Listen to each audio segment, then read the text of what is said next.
I'll let you in on the big secret. Most doctors are still too afraid to tell you the truth about your health. What you've been told about the dangers is based upon an old statistical error. In 2022, things flipped. The medical consensus has changed. For most women under 60, hormone replacement therapy is actually safe. It protects your heart, it protects your bone, it protects your brain for the future. The secret is the timing hypothesis. Start within 10 years of menopause, then the benefits outweigh the risks. The old studies that scared the world tested women that were over 60 years old.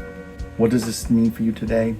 If you're in your 40s or 50s, right now is your time for hormone replacement therapy.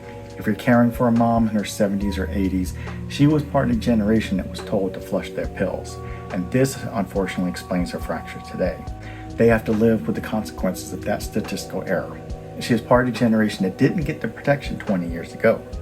I'm David, Pharmacist and founder of MyRxPro. Stop following old headlines. Sign up for our newsletter for the latest science dedicated to healthy aging.